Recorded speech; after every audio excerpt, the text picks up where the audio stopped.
Welcome back to another episode of Healing Hearts. I'm your host, Jessica Holland. Now, first and foremost, I'm going to start by saying that there is definitely trigger warning in this episode. There is talk of sexual abuse in this episode, so if you are just slightly sensitive to that topic, it's okay. It's okay to not listen to it. It's okay to do your own healing work, and when you are ready, you can listen to it. I just wanted to give off that warning before anybody else continues playing this episode, or if there are children present. That way you can listen to this episode on your own time. I wanted to put this episode out there to let individuals know that when these things come up within you, things that you thought you had already resolved, and they show up again, it's almost like a ghost haunting you. You think to yourself, oh my goodness, I thought I was over this, or I thought that I had resolved this, but here we are coming up against the same hurdle. And guess what, beautiful people? You are just having a normal human experience. You are allowed to feel like this. You are allowed to work through these emotions that come up from situations that might be just a little bit similar, even though it's still not putting you in the same predicament that whatever it was that gave you the trauma. If it has just a little bit of similarity, sometimes it can flare up whatever may be left that allows it to arise, that allows that fight or flight response to arise, that allows that vagal tone to shape back like it's happening all over again. Now, with this being said, I am not a medical professional in this field. You can definitely get in touch with someone that can help you and guide you along this healing journey in this manner. I am just giving this example to let you know that you are just having a human experience. Now that I got all of that out of the way, let me just tell you. So for a long time, I had an inner vow. I would never allow myself to be somewhere unsafe, somewhere where I had no control over the situation of what was going to happen to me. Why? Simply because of things that had happened to me in the past. On different occasions, unfortunately, there was sexual abuse when I was a young girl. And I specifically remember when I told my mom about what had happened to me, she said, "Oh, Jessica, why did you fall asleep on the couch of the place where I was living?" It was almost like she took away my truth. And of course, you know, being a young girl, I didn't understand that my truth was being taken away. And of course, my mom was probably very shocked and did not know how to react to the fact that she could not protect me in something that had happened to me. And she had and has her own things that she needed to work through. Now, was this right the way she went about it? No, it definitely was not. It just made me feel like I couldn't count on her. I couldn't count on individuals that were supposed to protect me for protection or for even validation of what had happened to me, of being violated.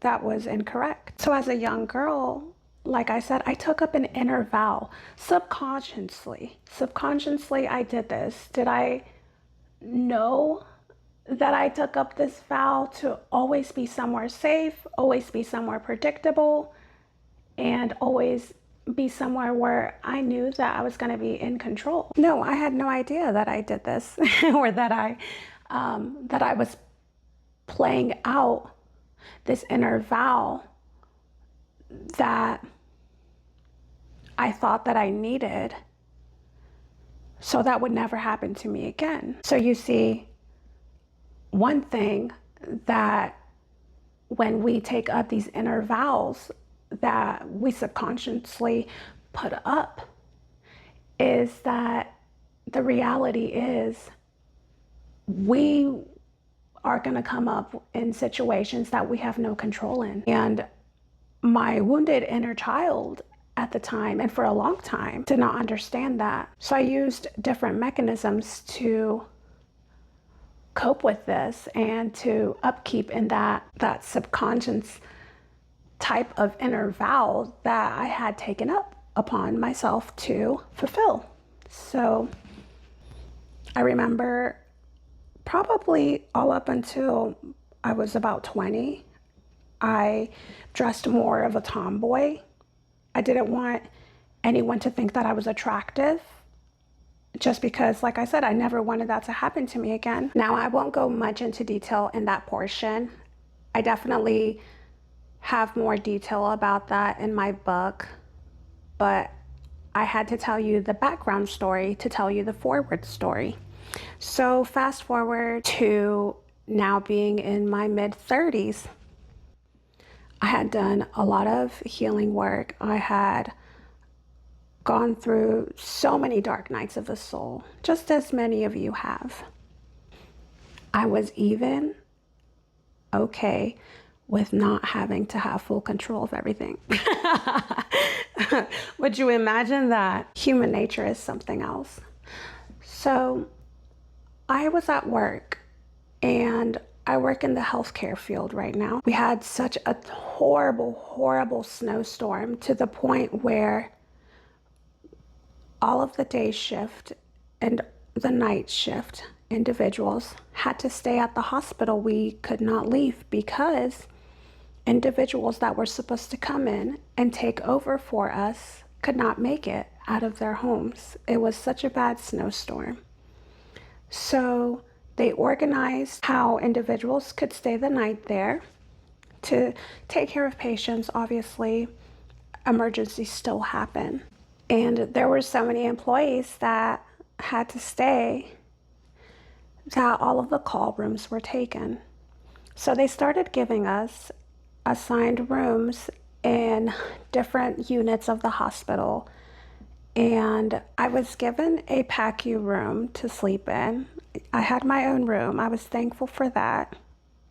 And I put all of my stuff down. And one is already under stress, having to handle any surgeries that might have to come overnight and organizing things for it, along with the workload that came from being there at the hospital that whole weekend. My mind was just tired. My mind was in shock.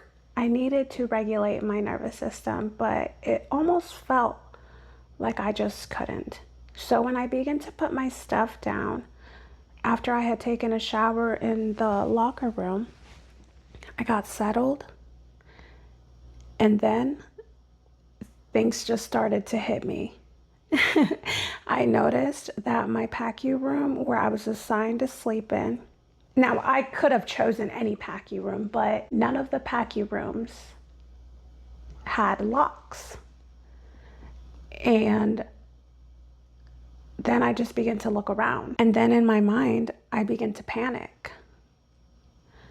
I closed the curtain, I closed the PACU room, and I made sure to pick a PACU room where the door closed and opened, that I could hear it, instead of like a sliding door one.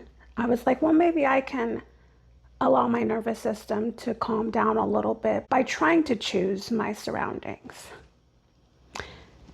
And here I was in a situation, once again, I thought I was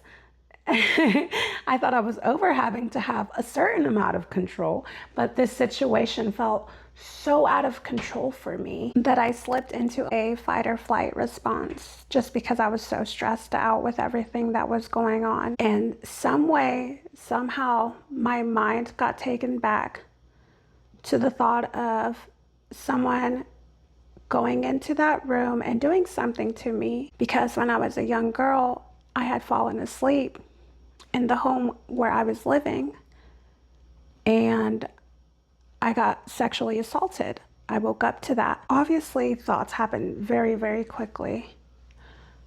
I had begun to just shed some tears, and I knew that I could not just sit there and cry all night over something that probably wasn't going to happen. But was my inner child believing it at the time? Absolutely not. I just wanted to leave.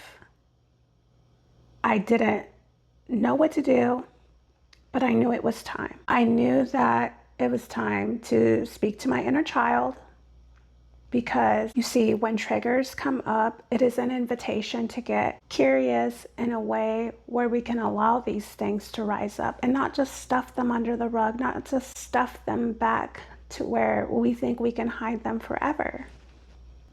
So I began to speak to my inner child. I remember whispering. I was like, Jessica, I know this feels so unsafe and so familiar to something horrible that happened to you. And I described what happened to allow myself to know that I was validated, something that unfortunately my mother couldn't give me. I was reparenting myself in that aspect right at that moment.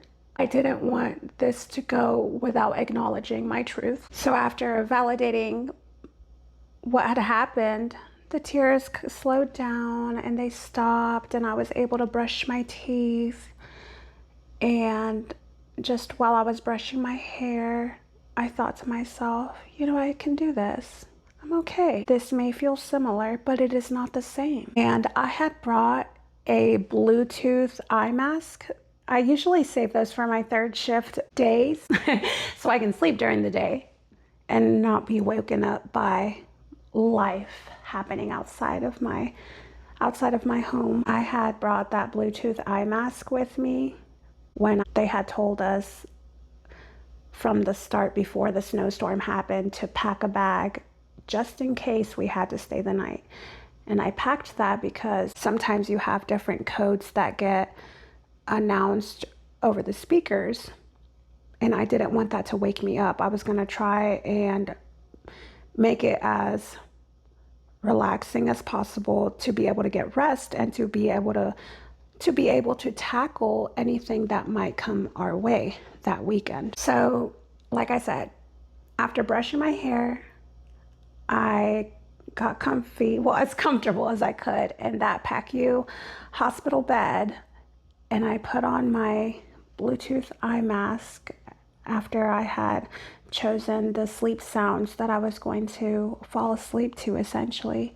And as soon as I put the eye mask over me and lay down, just tears started rolling down my face again. And that eye mask just began to get all soaked up from these thoughts rising up again. So I spoke to my inner child.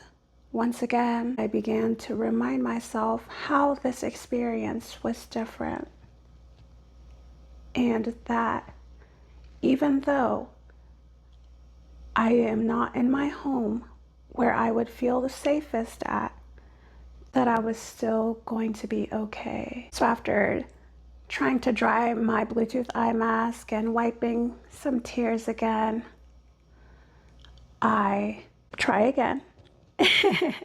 And I put my Bluetooth eye mask on, and then I just did some deep breathing. And that second talk to my inner child and validating that experience and reminding myself and speaking facts about how I am not at that same place at that moment in time where something awful happened to me that changed the chemistry of my nervous system or my emotional system. I reminded myself that I was going to make it. And like I said, that deep breathing helped me so much. And essentially, I ended up falling asleep. I didn't even get woken up during the night. I was just so thankful and grateful for the rest that I had gotten. And Lo and behold, I was safe throughout the night. Nothing of what my mind thought was going to happen happened at all. So I share that experience to show individuals that just because something comes up within you that may alarm your nervous system because it reminds you of something that happened to you in the past, it doesn't mean that anything is wrong with you. As a matter of fact, it just shows how smart our brains are because it detects any pattern, no matter how small the pattern may seem of something previous that happened to us, it will try and grab information from there. That's all that's happening, my friend. And I just want you to know that there is no rush when it comes to healing. And I hope that this helped somebody and that this encouraged somebody to know that you are not broken and that healing is available for anyone, no matter what happened. If this episode helped you, or if you know someone that this episode may benefit, pass it along. Thank you so much, and I will see you next time on Healing Hearts.